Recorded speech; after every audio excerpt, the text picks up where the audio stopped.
show their hand. 5, 3.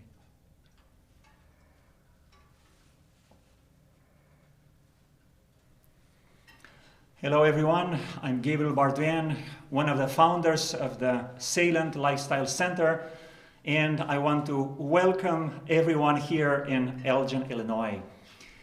We didn't even launch officially the center, but we had a long-term relationship with the Vegan Museum, and this is why we are honored to host not only the museum, but a number of events organized by the museum. So I'm looking forward to hopefully meet you one day here at the Slant Lifestyle Center in Elgin, Illinois. And now it's my privilege to introduce Peter, one of the board members of the Vegan Museum. Thank you, Gabriel. Good afternoon. Thank you for joining us today. My name is Peter Mirwinski, and on behalf of the Board of Directors of the Vegan Museum, I would like to welcome you back to the Slant Lifestyle Center here in Elgin, Illinois, for today's presentation. Thank you to them for hosting today's live stream, as well as the museum's traveling exhibit. The Vegan Museum was started in Chicago by Kay Stepkin in 2016. In addition to the physical exhibit, the museum hosts a fascinating digital story map on its website, which you can find at veganmuseum.org. It highlights the history of our movement, both from the local and international perspective. Our latest project is a series of fun short video interviews with several of our influential Vegan Advisory Council members. Make sure to check those out on YouTube and our website. We have lots of new initiatives planned for later this year, and we're excited to connect with you and share them. Make sure to follow us, subscribe for all of the latest happenings. We are pleased to have with us today Joan Davis, a master prepared nurse with over 20 years of wellness experience. Joan earned her certificate in plant-based nutrition from the T. Colin Campbell Institute and has worked with Dr. Michael Greger on the nutritionfacts.org website. Today, Joan will be speaking to us about how to lose those pandemic pounds with a plant-based strategy for successful long-term weight loss and management. If you have specific questions for Joan, please type them into the comments section for the live stream, and then we'll have a short Q&A at the end of Joan's presentation. With that, please join me in welcoming Joan Davis to the microphone. Thank you, Peter, for that nice introduction. I am glad to be here, and I want to welcome each of you. Some of you may be here because you're vegans or would-be vegans, and you are part of the National Vegan Museum. Some of you are associated with the Slant Lifestyle Center. And maybe you've joined as a member of the plant-based nutrition movement. Or maybe you're just curious about the connection between COVID-19 and weight loss. Maybe you're a total carnivore and you just want to lose some weight. Or maybe you're just here because a family member or a friend has told you, I've tried everything, I just can't shed these pounds, and they're looking for you for some help. Well, I'm here to hopefully give you a few answers and help. Whatever your reason for being here, I want to tell you about some healthy habits that will lead to successful weight loss. As a former teacher, before I was a nurse, I was a teacher for 10 years, and as a former teacher, I always like my audience to know where we're going. So I've made a list of 9 topics that we'll be covering today, and here they are. I'm going to go over these real quickly. This is just sort of a preview of what we'll be covering today. The connection between COVID-19 and weight loss. We'll talk about some traditional weight loss approaches. We'll talk about how your body's going to fight you if you've tried for severe calorie restrictions. I'm going to tell you a little bit about why you can't outrun a bad diet or out-exercise a bad diet. I'm going to tell you what diet coaches didn't tell you and what I used to tell people that I've learned what research has told has changed. We'll talk a little bit about that research and what's changed. We'll talk about some concept and skills that can lead to successful weight loss. And I'm going to really stress it's all about calorie density. And that includes working with fiber, your microbiome, and timing. And then, as sort of my little gift to you, I'm going to give you some resources that you can use to hopefully further explore successful weight management. I'll be telling you about books, websites, some internet articles, and I'll even talk to you about a program a colleague of mine from Plant-Based Nutrition Movement will be doing just next month in April at the Gordon Borden Library. So I'll tell you that. So if you want to further on, folks, really, we can't cover everything in a little over an hour, but I can sort of give you some inspiration. I want to be the spark plug that maybe can start you on the right path. Okay, let's go over what's the connection between pandemic and extra pounds. Well, as it turns out, a lot of us have had negative consequences, of course, from pandemic, and one of those negative consequences has been weight gain. You might have noticed it, maybe you or maybe a family member. The zippers don't work anymore, the clothes feel tight, or maybe you need some extra loops in that belt. Yes, it's true. There's a lot of folks who have gained weight, and these polls that you're looking at on the screen tell the story. Now, I'll admit there are some lucky folks who haven't gained any weight, but that's not the majority. Many have gained weight, and for many it's like the freshman 15, maybe you've heard of that, where college students moving on campus suddenly face real changes in being in a new environment and different discipline, different demands. Well, haven't we all had some different demands lately? With the pandemic, a lot of people have a lot of new strains on their time and discipline. Let's take a look at those. Really, COVID-19 is a perfect storm for unhealthy weight gain. We have more demands on us. We sometimes will need to be doing homeschooling or elder care. We have less time or inclination to cook healthy meals. Hey, we're closer to the kitchen, folks, right? And it's easy to grab those comfort snacks. There are restrictions, certainly on our activities. Hey, all the gyms are closed, and sometimes we can't even get outside. But perhaps most of all, stress. The big reason COVID has changed weight gain is stress. Weight gain becomes a vicious circle. Let's follow it around. Start with me on the bottom left. Stress causes overeating for a lot of folks. Overeating causes weight gain. And then that weight gain causes stress. And it keeps going round and round and round. And the weight keeps going up and up and up. And let's face it, this pandemic isn't ending soon. We've got some glimmers of hope, but, it's a concern. So with that in mind, you might say, well, okay, I got some extra weight, but what's so bad about that? Well, we have to recognize that obesity is associated with severe COVID-19 complications. In younger people, obesity can be the biggest risk factor for complications.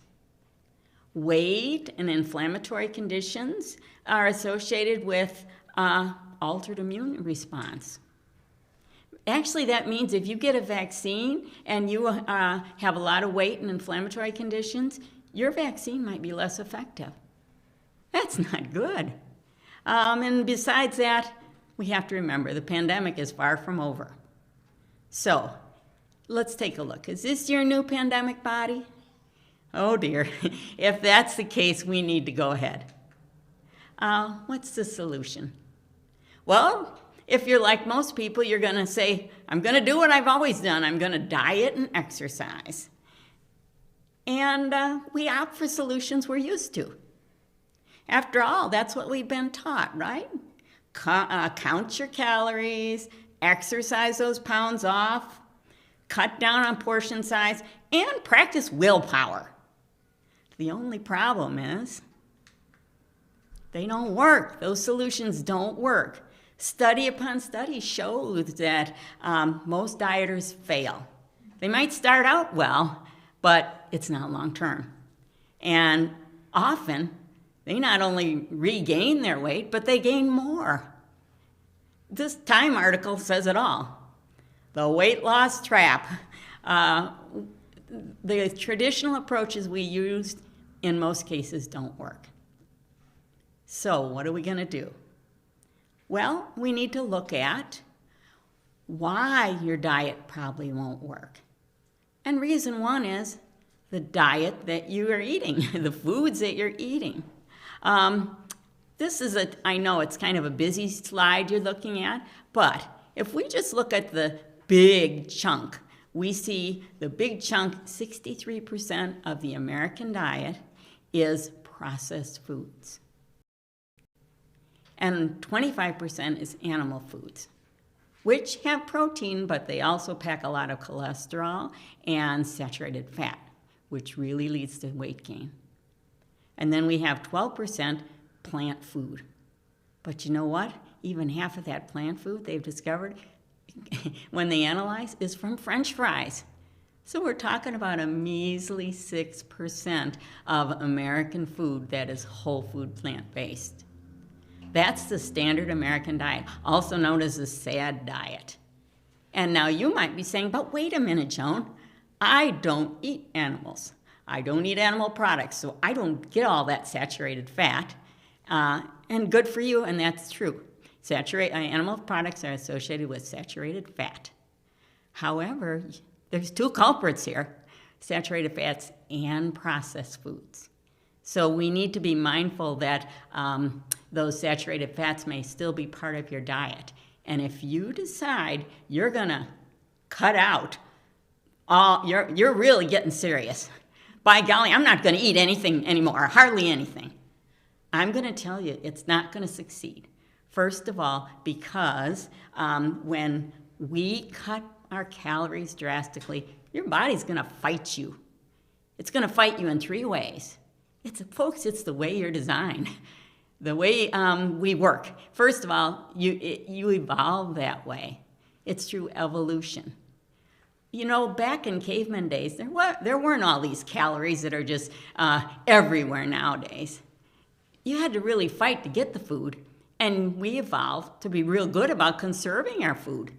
If we managed to find some calories, by golly, we were going to, take good care of those calories, so we conserved very well. So evolution somewhat defeats us. In addition, we have that hunger hormone, ghrelin, and ghrelin will get your attention. You can evade it for a while. You can say, I'm not going to eat, and sooner or later, of course, you have to eat, and the hunger pains become stronger. So we've got ghrelin going against us, we've got evolution, and because of evolution, our bodies are going to hold on tightly, and that means, how do we do that? That's through your metabolism. Do you know when you decide, okay, I'm getting serious here, I'm not going to eat anything today, your body says, whoa, we've got near starvation going on. We better take care of these calories and we better slow down that metabolism. Uh-oh. What's happening now? You're not burning your calories. Where are they going? To those fat cells. So, I know it's not fair. It's a double whammy. You're trying to lose that fat, those extra calories, but when you cut down drastically, your body's going to say, oh no, you're not starving me. I'm going to hold on to those calories, and I'm even going to stop your metabolism or slow your metabolism down. So this is not the right way to lose weight, but that's the way a lot of people go about it. Okay, so you might say, okay, Joan, if I can't drastically cut calories, I'll exercise it off, right? Is exercise the answer? Well, yes and no. Exercise can help you maximize the amount of fat that you lose, and it helps to manage stress, which we know is part of weight gain. But you have to do lots of exercise, lots more than you probably think to lose weight. Let's take a look at this next screen and we'll see. And I have to remind you, remember that hunger hormone, ghrelin? Well, once you start exercising, it kicks in. So you got that going against you as well. You can't outrun a bad diet. Okay, let's take a look at how much exercise you're going to need to exercise off one large cookie. 34 minutes, and that's brisk walking. More than a half an hour. Is a cookie worth it? Maybe. But let's take a look at some other things. 1 cup of ice cream, and hey, a lot of us don't stop at 1 cup, do we? 46 minutes. How about a donut? 48 minutes. A bag of chips, and I'm not talking about the family supersize. I'm talking about just a 1 serving package of chips, potato chips, 49 minutes to work off those calories. How about some large French fries? Now we're talking over an hour and 17 minutes. How about a large piece of pizza? Now, I don't mean half the pizza. Let's say maybe an eighth of the pizza, just 1 large piece. 1 hour and 23 minutes. And let's go for the prize. How about a piece of cheesecake? I didn't say the whole cheesecake. 1 piece of cheesecake, 2 hours and 28 minutes. Wow. And imagine if you had more than that. Now that's just to work off the calories from 1 piece of cheesecake. And do remember that ghrelin hormone is going to kick in. So that's not going to work very well. So if our old methods, drastically cutting calories or exercising, aren't going to be helpful, what should we do? Should we just schedule some bariatric surgery or get some bigger clothes? No, of course not. There are some successful ways to lose weight. First of all, you're going to need to update with some new research, and that's what I'm happy to share with you today. And then we need to let go of some of those faulty ideas. And maybe the most important step is we need to stop thinking about weight loss diets and refocus on lifestyle. Because diets are temporary. They're not going to last. When we say diet, generally we're not talking about sustainable skills. We're talking about I'm going to make it through a month, a week, a month, 6 months, and then I'm going to go back to my old habits. And of course, what's going to happen? You're going to gain that weight again. If we don't learn some new skills, we're not going to be successful. Cutting back on calories and trying to exercise the calories off just don't cut it. Now, I have 2 basic questions to ask if you're serious about losing weight. Can you stay on this diet or lifestyle for the rest of your life? And does the diet promote health and longevity? Because there's no sense going through all the challenges of losing weight only to have it come back on or to hurt your health, whether now or in the future.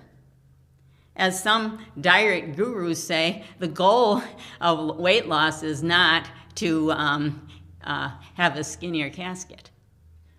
You know, we need to focus on what are our long-term goals. So if you're with me and you've answered those 2 basic questions, then let's talk about how research has changed. And I'll be the first to admit it. I've taught health promotion for 20 years, and I used to say a lot of these things. I don't say them anymore. I've gotten smarter. I've learned a lot about plant-based nutrition. And what did we used to say? We used to say, a calorie is a calorie. I don't say that anymore because what we've learned, what we're learning about fiber and circadian rhythms is that calories act differently depending on how they are taken in, when they are taken in, what kind of foods they're coming from. So calories are not necessarily calories. And I'm going to give you some specific examples of that later. We've also talked about food basically acts as a fuel or a fat in the body. Well, we've learned that no, food can do all kinds of things besides giving us the energy we need to perform all the body functions and to run and think and everything else. But food has other effects on all body systems. We're learning that there's a whole lot more to digestion than just metabolizing calories. Those calories, that food and the calories can affect all body systems. Third, we used to think that fat cells are kind of unattractive, but basically they were storage units for fat. They contributed to the big beer belly abdomen. Oh, we've learned those fat cells are little chemical factories.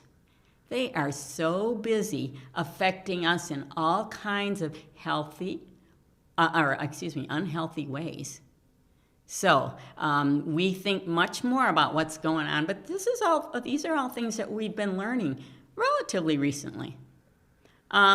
We used to say, ramp up your metabolism by exercise. I've already told you that probably isn't going to work. It doesn't mean exercise isn't important. I don't want you to, go away thinking, that nurse told me I didn't need to exercise. Of course you need to exercise. It's really important. It'll help with that stress that often leads to weight gain, and it will help burn calories more effectively.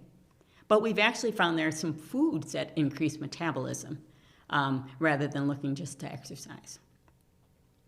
And then I didn't say this, but a lot of people said sugar. Sugar is the main culprit. That's the main problem with Americans' increasing waistline. We know that's not the truth.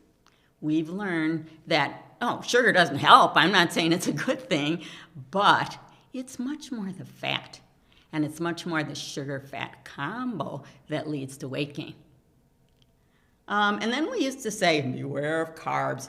Now, I knew enough that I never would say that. But a lot of people are really carbophobic because there have been people telling them, and there are certain diets saying, be careful.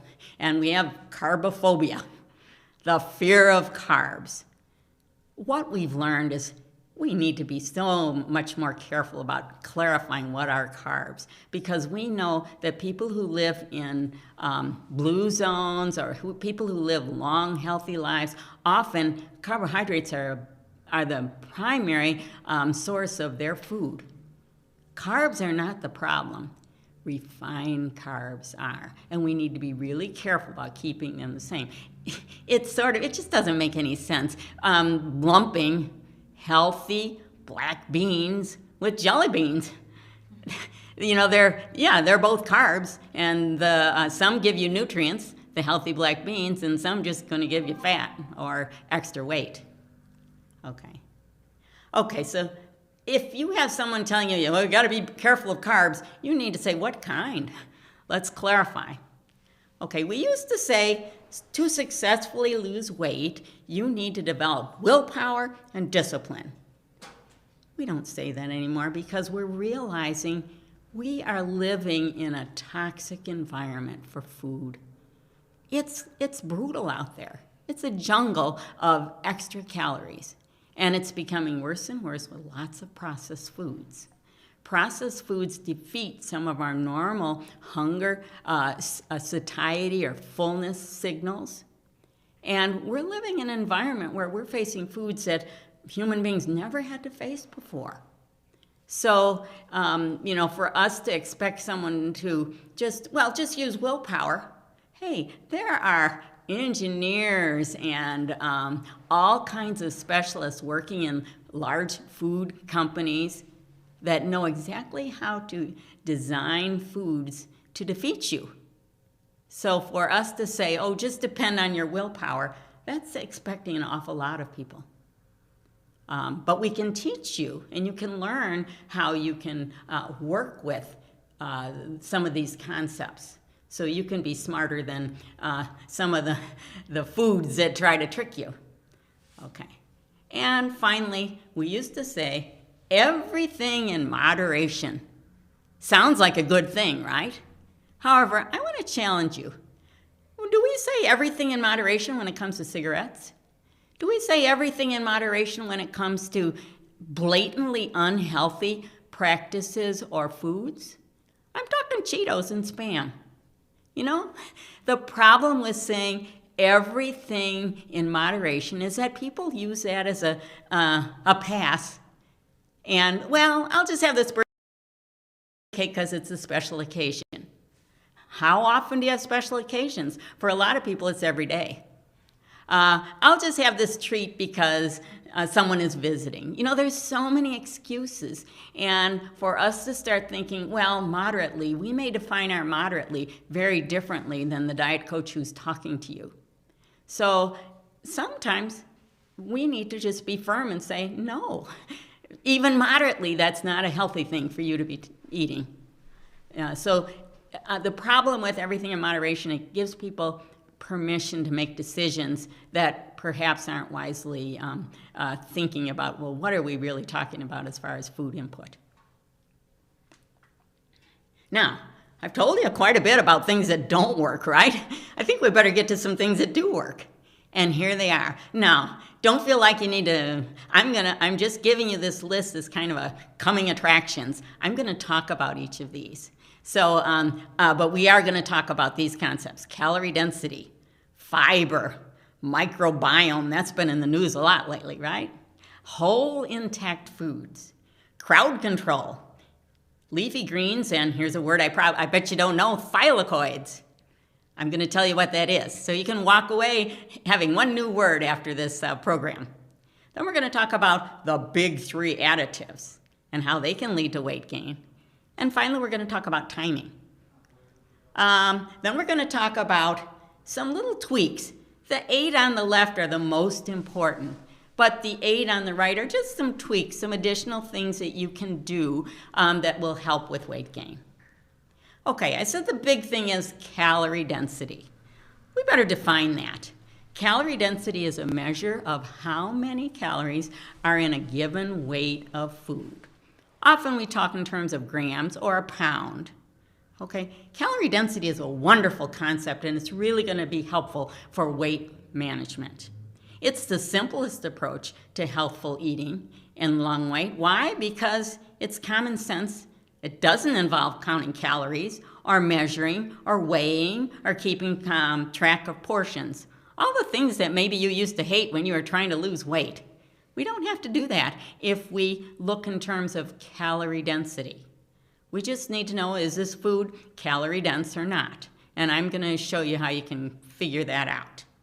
Okay, now, I think the really best way to know about calorie density is think in terms of your stomach. And I do a lot of presentations in person, but not with COVID. So lately I've been doing all virtual programs. And it makes it a little harder because ordinarily I'd give you a piece of paper right now with 5 stomachs on it, pictures of stomachs, just like this.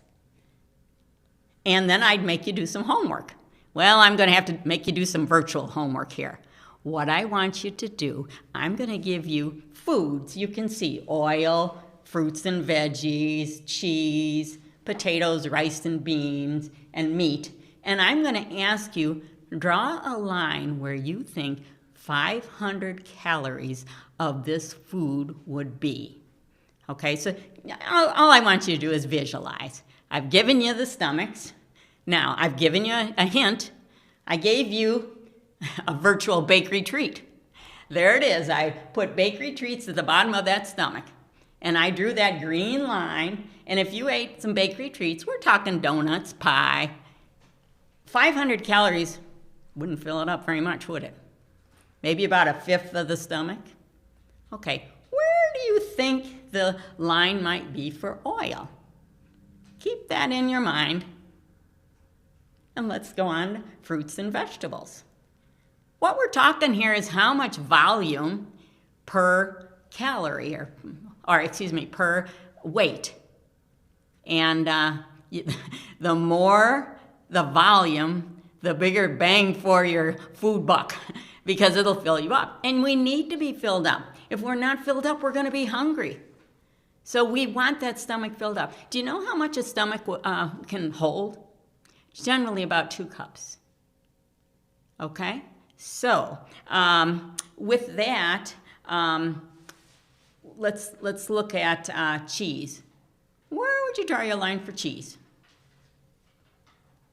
How about potatoes, rice, and beans? Where do you think you draw your line there? And again, we're talking 500 calories. And if you're like a lot of people, maybe you're at a 2,000 calorie a day diet, so that'd be about a fourth of what you're going to eat today. Okay? And then meat. Where would you put your line?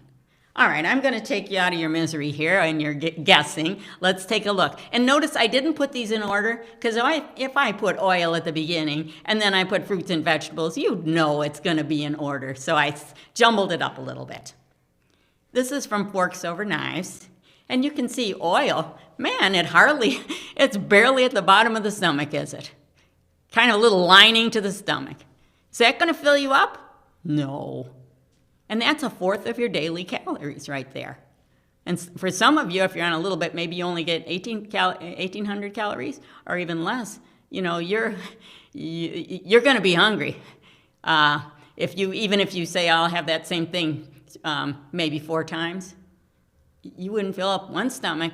And generally, we fill up our stomach 2 or 3 times per day. So let's see if cheese does any better. Yeah, it's a little higher.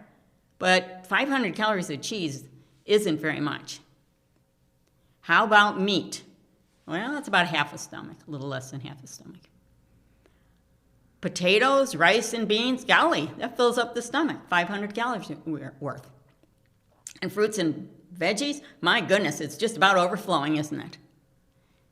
This is the concept of calorie density. You don't want food that's calorie dense. You want food that's nutrient dense. Now, some foods are nutrient dense and calorie dense, like nuts and seeds. But a lot of foods are nutrient dense and they are just full of volume. But they don't, full of volume and less calories. Lots of nutrients, but less calories. Okay, so if you have that in mind, I bet you're going to understand this next picture really well. Okay, here's what 480 calories looks like in terms of olive oil versus all those fruits and vegetables. That's why we visualize, it really helps to understand calorie density if we can think of, I can get 4 tablespoons of olive oil, and by the way, that doesn't have a lot of nutrients in it, or I can get a whole plate, a platter full of fruits and vegetables with tons of nutrients, all for the same price of 480 calories. That's the power of calorie density thinking. Okay, now I'm really going to get crazy on you. This is all from Dr. Michael Gregory's Nutrition Facts sites. But let's say, I know it's silly, but let's say you're going to eat only one food for the whole day. You're on 2,000 calorie diet, and you say, okay, I'm going to have a calorie dense food. I want some strawberry ice cream, very calorie dense. Well, how much can you have? And I think I told you wrong. Let's go back. 4 cups fits in a stomach. I'm sorry. I don't want to cut you down. Unless you have bariatric surgery, then it might be smaller. But a regular stomach, it's 4 cups. Okay, you could have 4 cups of strawberry ice cream. It would fill up one stomach. So I don't know what you're going to do for the rest of the day. If you eat twice a day or 3 times a day, you'll only be filled up, for a short part of your day. But you could have your 2,000 calories with strawberry ice cream, and your stomach would be full. Or you could have just plain strawberries. How many stomachs would you fill up there? 11. No way you could eat that much. And I know you're not going to eat just strawberries the whole day. But that gives you the idea. One's calorie dense, one's not calorie dense. Dr. Greger's done a great job of explaining it in terms of lots of different foods. How about broccoli? How many stomachs full of broccoli could you have for 2,000 calories? Oh my goodness, 16. Do you think you could eat 16 stomachs worth in a day? There's no way. And that's why people, I really indulged. You don't indulge in broccoli. You can have as much broccoli as you want generally, and you're not going to gain weight. Unless you start putting the calorie-dense foods on it, like butter or cheese. But broccoli, let's take a look at watermelon balls. You love watermelon, let's say. How many stomachs worth of watermelon balls could you have? Well, not quite as many as 16. What have you got? 9, 11. How about apple slices? Same thing, 11. You gonna eat 11 stomachs worth of apple slices? No way. But you could have that many calories in one piece of apple pie. Okay, how about sweet potato cubes? Well, now we're talking about, that would probably fill you up for the day. 3 stomachs worth. Oatmeal, same idea. Chickpeas, oh, you might be a little bit hungry. Chickpeas are a little more calorie dense. Eggs, you're only a stomach and a half. Tuna, a stomach's worth. How about chicken? Same thing. How about cashews? Now, cashews are calorie dense. They have nutrients, but you can't eat many of them you can't fill up your stomach if you were going to have 2,000 calories worth. That's a lot of calories. And look at it, only fills up half the stomach. How about cheese? About the same amount, maybe even a third. How about M&Ms? 2,000 calories of M&Ms. It's barely going to fill up half of the stomach, maybe a third of the stomach. And that's for the day, folks. How about cookies? Kind of the same idea. And how about butter? Well, that's kind of like the oil. Very concentrated calories, very calorie dense. Okay, I don't want to beat this to the ground. I want you to understand the concept of calorie density because it's such a powerful concept for weight management. Okay, this is a chart that a wonderfully smart dietitian, Jeffrey Novick, developed, and he gave me permission to use it for this presentation. And he said, you know what, I'm going to kind of try to organize foods in terms of calorie density. And I'm going to put, just happens to be green, I'm going to put those green foods that are not calorie dense over on the left. And over on the right, I'm going to put the calorie dense foods. So,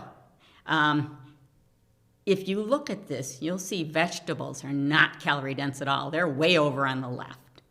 And then we go into fruit. And then we move on to tubers or potatoes and other things that grow in the ground. Whole grains, tofu, legumes or beans, and then, let's see, pasta, avocado. We know avocado has quite a few calories.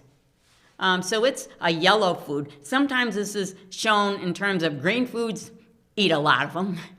Yellow foods, use some caution. Red foods, not to say you should never eat a red food, because look at seeds. Notice where seeds and nuts are.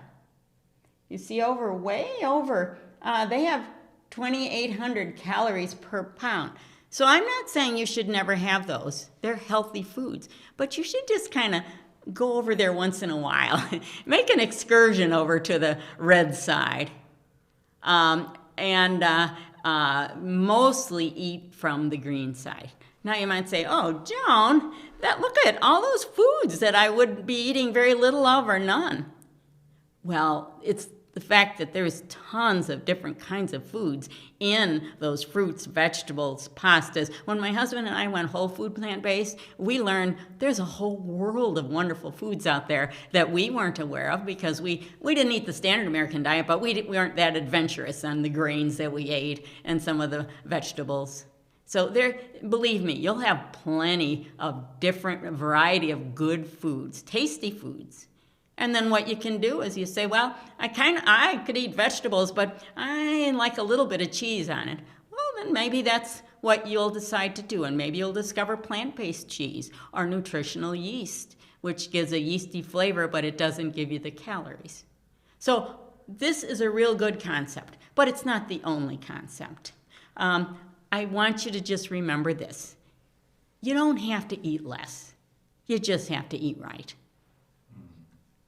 Okay, now associated with this is fiber, and it has to do with calorie density. Fiber is your friend, and we're learning so much more about fiber than we used to know before. Fiber isn't inert. Now, some fiber does pass through the body unchanged like it's the cell walls of plants. But even that, if we don't get calories out of it, if we don't get nutrients, it doesn't mean it goes to waste. Turns out we have, and I'm going to get into this next, a microbiome. We have lots of microbes who chew on that fiber. And we've got soluble fiber and insoluble fiber. Now, insoluble fiber does kind of pass through the body, but it's still helpful to us because it helps bulk up stool and it helps with transit time. So it's helpful. But the soluble fiber, that's what the microbes, they're hungry little devils, and they want to digest the food that you can't. They're able to digest the soluble fiber. And then they make wonderful things for us, like short-chain fatty acids. Let me just summarize this, because that could be a whole lecture about what soluble fibers can do for you. Let me just say that soluble fibers are extremely important for all kinds of body systems, including weight management. Okay, let's talk about microbiome. As I said, we're just learning about all the things that we didn't know about, all those trillions of microbes that are in our GI system, in our gut. And what we've learned is we need a variety of those microbes, and they help us manage our weight. And when we don't have a good variety, we have more trouble managing our weight and gaining weight. Okay. So how do we help those microbes? We eat fiber. And you know, we just do a miserable job generally as Americans eating fiber. We don't eat enough. We're way deficient. And it's hurting us. And that's one of the reasons we have such a weight problem in this country. Okay. Another thing you should just be aware of is there's a difference between, you know, when I said a calorie is a calorie, or a calorie isn't a calorie, it's not what you eat, it's what you absorb. And let me give you this kind of graphic example. You know when you eat corn on the cob, and then you go to the bathroom, and you happen to look in the toilet, and there's a kernel or two? That food you didn't get the calories from that food. It went through your body intact. That's not such a bad thing, because then you didn't get all the calories. Another example of that is peanuts versus peanut butter. When you eat peanuts, even if you really chew, some of those little particles of peanuts are going to pass out of your body. They may not be as big as corn kernels, but they're going to pass out of your body, and you're not going to get calories from them. If you eat peanut butter, you're getting all the calories.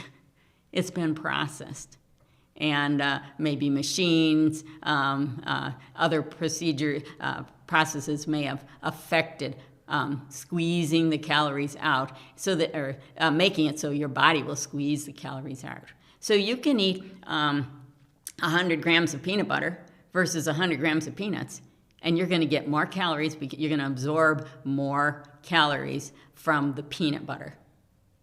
Now, am I saying you shouldn't eat peanut butter? Of course not.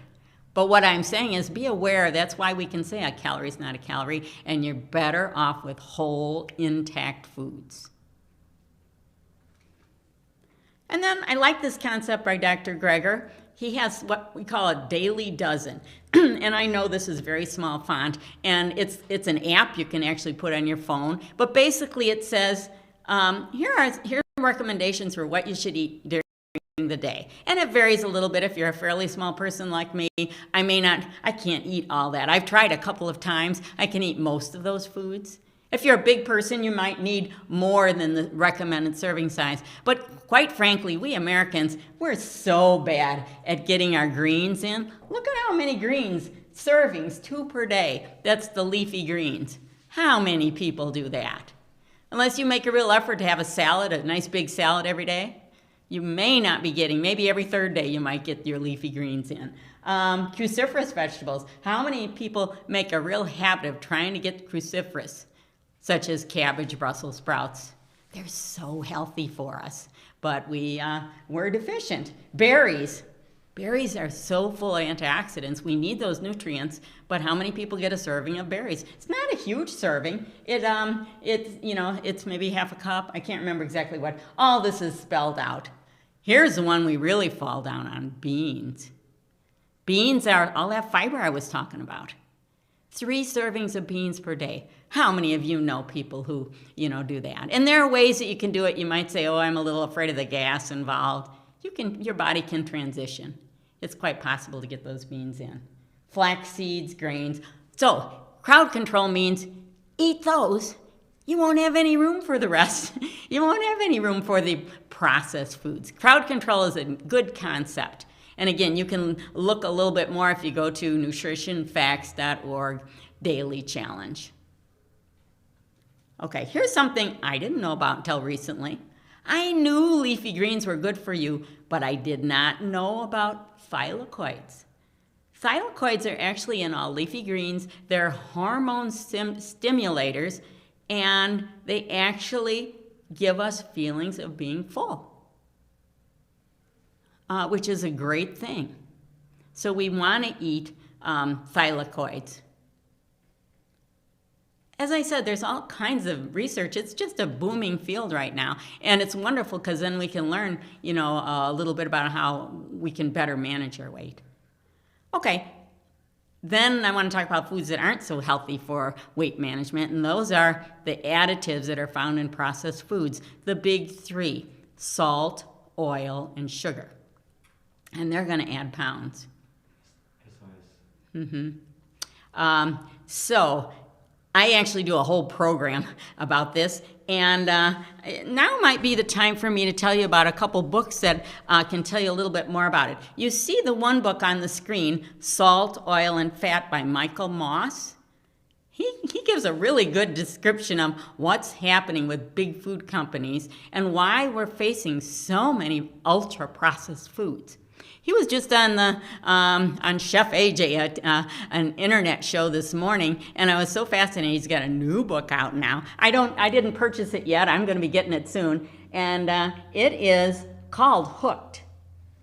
And my husband and I both listened, and I'm really interested in nutrition. My husband is interested, but he was fascinated too. It really caught our attention. It was a great interview, but this is a book you may want to check out as well, about the dangers of processed foods and why it's so hard to eat healthfully. He lays it all out saying, hey, the food companies have done things to make food addictive to us. So anyway, I don't want to spend a whole lot of time. I could spend a whole hour talking about addictive foods or additives, but just be aware that is, we need to be aware of those dangers. And now I just want to sort of summarize, because I've been talking a lot about plant foods, whole, intact foods, unprocessed foods. You can call that a whole food, plant-based, and again, you can use the word diet or lifestyle. But many studies over studies, demonstrate that whole food, plant-based diets are effective for long-term weight loss. Now, you don't have to believe me. You want proof, and I don't blame you. I like Dr. Greger's show me the science. So here's some science you might want to look at. Here's 12 studies, included more than 1,100 people, found that those who were assigned to plant-based diets lost significantly more weight than those assigned to non-vegetarian diets. And the people kept the weight off in the long run. We've just started to study this because we didn't have so many processed foods 20 years ago. So now it's taken a while, but now research is really looking at, well, what are the processed foods doing compared to if people eat the more of a whole food, plant-based nutrition.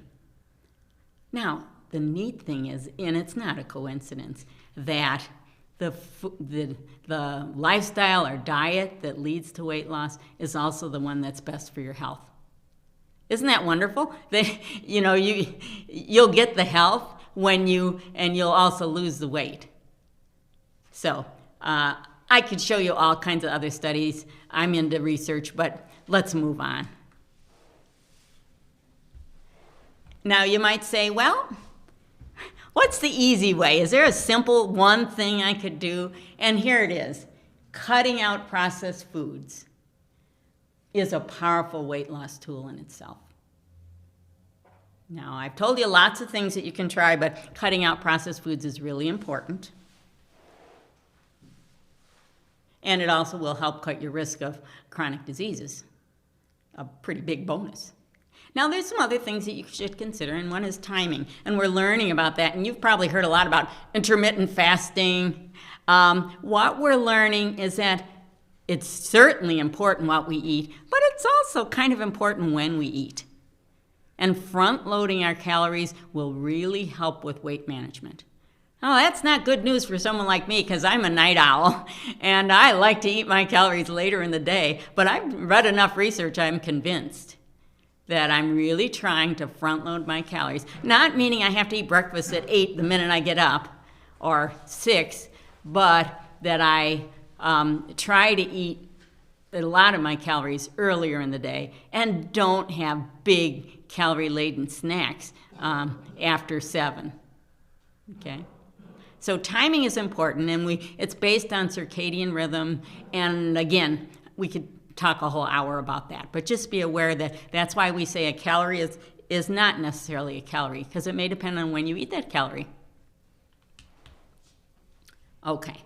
Now, I've told you the big concepts, but maybe you want some little things that you could focus on as well. And this is actually from Dr. Michael Greger's book, How Not to Diet. Don't get confused. He has a book called How Not to Die, but he added a T. And this is very comprehensive, a great book. You should be able to find it at most libraries, or you can buy it. It's out in paperback as well. It really is a great manual for weight loss. And I'm going to just share some of the, as he calls it, tweaks that you can do in addition to these important concepts. And one is stay hydrated. Drink 1 or 2 glasses of water at the start of your meals. And then rev up your meals with soup or salad. You can boost your metabolism with vinegar. There have been quite a few studies about that. I'm not telling you to, start tomorrow and drink vinegar straight. It can be toxic or hazardous on your throat. You need to always swallow with water. Don't do this unless you read safely how to do this. And I'm not saying it's for everyone. But there is solid research about the importance. Or just put vinegar on your salads. Balsamic vinegar is wonderful. Okay, so you can boost your metabolism. There are spices that help, and let's go over those. Whoops, I'm sorry, I went too fast here. Here we go. Let me get back where I wanted. I usually do this once a program. Here we go. Spice it up. There are certain spices like black cumin, turmeric, or ginger that actually boost metabolism. And then, of course, exercise. Remember I said don't stop exercising. You need to exercise. It's going to help, but maybe not quite in the way you thought it could. And it won't be the only solution to weight management. And then, this is really an important one. Retrain your taste buds. Because, all those additives, that salt, oil, and sugar, we have been manipulated to be getting more and more of those. And you know how it is. You start having something. Well, let me give you a good example. Most of us, maybe if we grew up and we had milk, dairy milk, we started maybe with whole milk, and then recognizing, oh, there's a lot of fat in whole milk. We'll cut down to 2%. Oh, it doesn't taste very good. And then after a while, it tastes pretty good. And then maybe you think, oh, I think I could try 1%. Well, that tastes pretty good. Maybe you went to skim milk. And then your friend serves you. You go over to your friend's house and they serve something and they give you a glass of milk. And you take a sip. It's whole milk. It tastes like cream. It's kind of buttery and too rich. You retrained your taste buds. You went from whole milk down to 2 or 1% or skim milk. You can retrain your taste buds. It takes a while, But you can do that for fat. You can do it for salt. You know, if you cut down on salt and then you eat something really salty, you know, after a while, it's not going to be tomorrow, but, you know, they sometimes say 4 to 6 weeks. Same thing with sugar. You stop eating sugary desserts, and suddenly you start eating fruit. And by golly, after a while, you know, that fruit tastes really sweet. Well, it was disguised before. You were so ambushed by the abundance of sugar in the desserts, you couldn't taste the natural sweetness. So those are all examples. And let me move ahead here. Now, I've talked about calorie density, and I'll have to admit, it's a growing trend to focus on eating, you know, using the idea of calorie density, but it's not mainstream. And it may present some challenges if you say, I'm going to go this way. I want to start doing this. And I would say, if you're up for the challenge, you need to educate yourself more, because you're going to be eating differently than most people. And you're going to be eating differently maybe than what you've been eating all your life. So you need to prepare yourself so you'll be successful. And because of that, I want to give you some resources. Here are some resources. I have books. I've mentioned a few already. There are wonderful websites. And I know you don't have time to be looking at all of these, but just to give you an idea, there are wonderful transition programs. If you say, yeah, I think what she was saying has some germ of truth. I really would like to transition. There are great kickstart programs. And 2 that I can mention are from Forks Over Knives or from PCRM, Physician Center for Responsible Medicine. They have starter kits. They'll take you by the hand and kind of walk you through. I like this book by, it's Forks Over Knives, but it's like the plan. So whether you like by way of internet or you like by way of books, these are good resources for you. So those are kicks. Maybe you're the kind of person that likes TED Talks. There are some really good TED Talks out there. Dr. Dean Ornish, The Killer Diet, The Killer American Diet. Dr. Mark Bittman, What's Wrong with What We Eat? You could just go to TED Talks, do a search for healthy nutrition, and you would find some of these that talk about whole food, plant-based.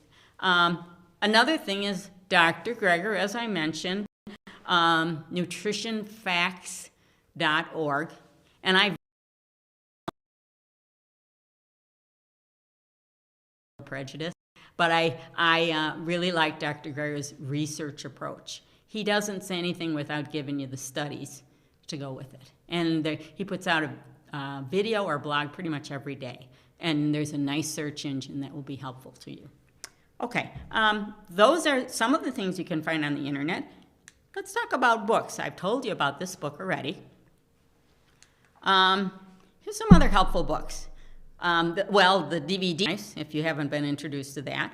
I don't like the title, but I like this book, The Complete Idiot's Guide to Plant-Based Nutrition, written by Juliana Hevier. She's really well-known dietitian, and she knows her stuff.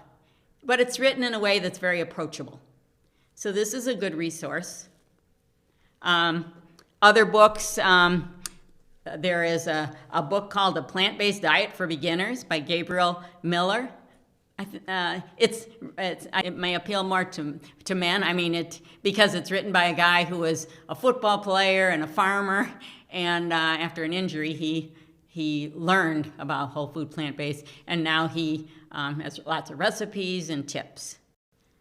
Okay. Lindsay Nixon has The Science of Weight Loss. That's another good book. There's lots of good books by some of the nutrition experts out there. Dean Ornish, Neil Bernard, Dr. John McDougall. There are so many others. Okay. Another thing that we can look at is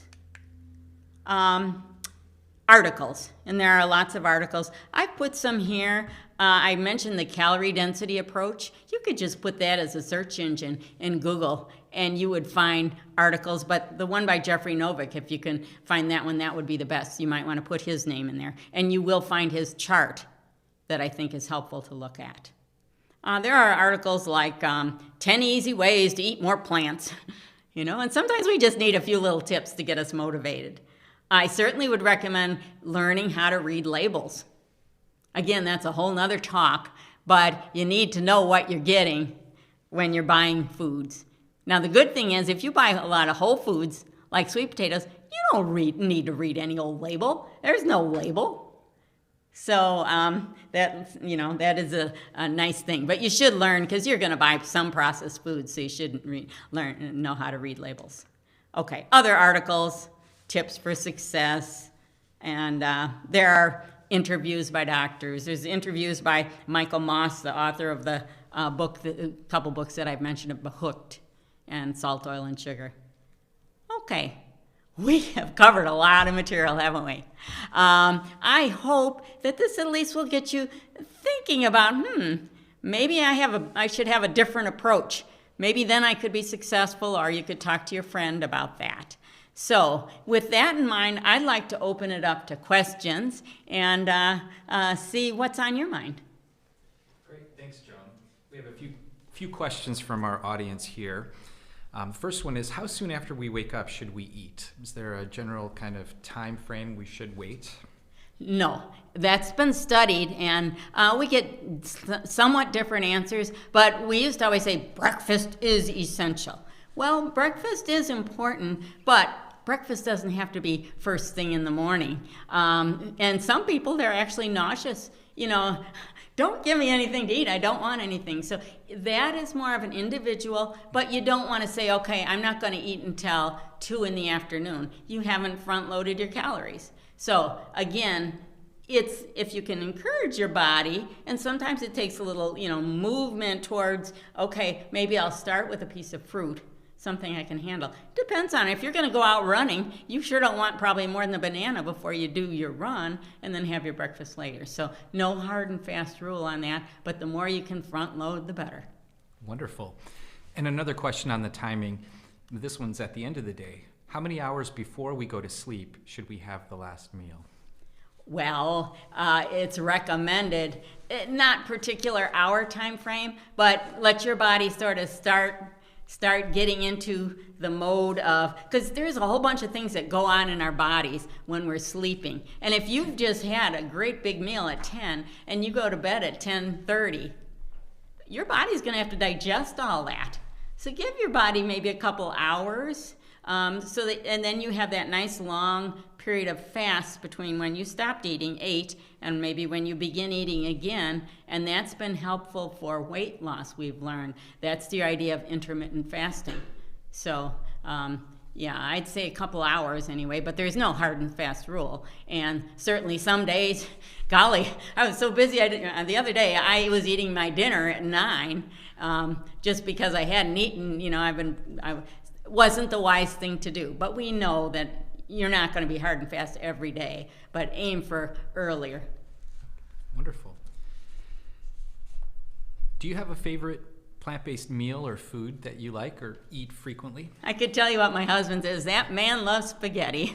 So once we became whole food plant-based, we don't necessarily, I'm not much of a cook, although I've learned to be a lot better cook, but we get marinara sauce that is healthy, no oil in it, and then whole grain noodles, spaghetti noodles, and then we add vegetables, broccoli, I go for spinach. We have our different preferences, but his favorite meal, and he's very satisfied, and then he will add some of the meatless meats, which we know aren't necessarily the healthiest things, but he's pretty careful about not overdoing, not having a whole bunch of meatballs. But a couple meatballs, he might have that. They're plant-based. They still have a lot of fat and salt. But there's the vegetables kind of to balance that. Now for me, I love oatmeal, and I could eat that, for any meal. make my savory oatmeal with my spinach in it and fruit, and it's so tasty. So there's so many good things. Wonderful. Do you have a plant-based hero that you look up to? Dr. Greger, no doubt. Great.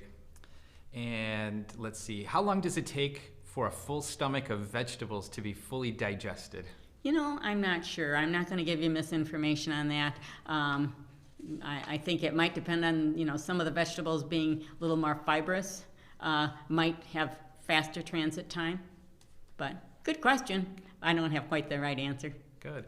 And how did you make your transition to plant-based eating? Was it quick, overnight? It was. It was because my husband had a cardiac situation, and we went out to the Cleveland Clinic, spoke with Dr. Esselton, and went through a workshop.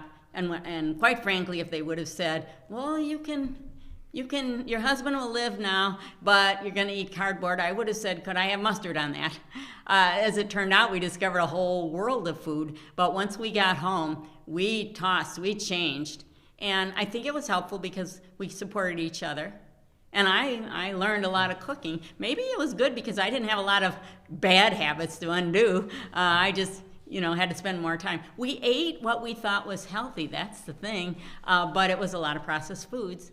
Labeled healthy, but once you read the labels, they weren't so healthy. So yes, ours was a quick transition. There's pluses and minuses. And I forgot one of the things I wanted to tell you. We are going to have a program. If you say, yeah, this makes a lot of sense, but I'm not much into going on the internet, or I don't want to read, I wish somebody could just kind of give a presentation. We got a presentation for you through Plant-Based Nutrition Movement. A colleague of mine, Karen Bender, and I, both board members through PBNM, are doing a 3-part presentation at the Gail Borden Library in Elgin, Illinois. You don't have to attend all 3 sessions. I'll be doing the first session April 7th at 7 p.m. on the research and why you might want to consider, but a little bit of the how. My friend Karen will talk more about transitions and how. So I'm more the why, she's the how. And then the third one we're going to have fun with. We're going to go traveling, virtual traveling. We're going to go to restaurants. We're going to go to the grocery stores. What strategies can we take to be successful? So I'd be delighted if you want to join. There's no cost, but you do need to register with the Gail Borden Library. Just go to events, and you won't have any trouble registering, and we hope that you can join us there. That sounds exciting. Just a couple more questions. Would you suggest that people drink water before their meal? Would that be helpful to the digestive process? That's what Dr. Greger says. Some people, they say they get too full, so that you have to kind of pay attention to your body as well. And maybe if it doesn't seem to agree with you right at the meal, maybe a little bit before that. Okay, great. And how would a person incorporate flaxseed into their diet? Oh, there's lots of ways. I incorporate it by, well, first of all, make sure that you do have it ground. You can buy it ground or grind it yourself using a little coffee grinder, because otherwise it's going to go right through your body and you won't get the nutrients, and they're real helpful. You need those omega-3s. Okay, so I put it on my cereal every morning when I have cereal. Just 1 or 2 tablespoons. Some experts say 2, some just 1 tablespoon, at least 1 tablespoon. But you can put it on salads, you can throw it in sauces. It's only like 1 or 2 tablespoons. You can sneak that in anywhere. You can put it on your yogurt. Sometimes it gives a little crunch on a fruit salad. So there's no way, there's no end of ways that you can add it to. Just like black beans. People say, oh, I can't get any beans. Oh, have a can of beans in your refrigerator, and you can, put beans on all kinds of things. So you can sneak them in. Wonderful. And you talked about fiber in your presentations. What are a few good sources of fiber maybe that would be easy for people to incorporate into their daily? Lentils are really good because people have less problems with gas with lentils. Any beans, but lentils might be a good start. But fiber is in anything that you have to kind of chew a bit. Celery, come on, think of that. Carrots, most vegetables, but also fruit. So, those are all good sources. You eat a salad, anything that has a lot of volume to it is going to give you the fiber. And similar question on the protein side. What are some kind of really good sources of protein? Well, those beans come in handy there. Beans are very high in protein, but you can also do soy yogurt. People don't realize, but almost all foods are a combination of protein and carbohydrates and maybe fat. So, you can get some protein in a bagel, a whole wheat bagel. But the more concentrated ones are the ones I've mentioned, the beans and the legumes in general. Okay. And then are there any foods that you would caution people to maybe avoid or not eating? Well, we really need to look at if people are still eating processed meats. There's so much research showing the connection with cancer. So definitely, bacon. And you can actually get some plant-based foods that are give the flavor of bacon. So, if you say, I could never give up bacon. And I'd caution about cheese, because we Americans eat so much cheese. It's such a source of saturated fat that, there are lots of substitutes. Wonderful. Are there any other final questions from our in-person attendees? No? Okay. Well, I think that does it for the questions. So thank you. I will say, go forth and eat plants, eat unprocessed foods. Well, we thank you for your time. Okay. It was a very informative presentation. Good. So thank you. Good. And thank you to all who joined us either in person or virtually today. And we hope to see everyone very soon. Thank you. Thank you. Thank you.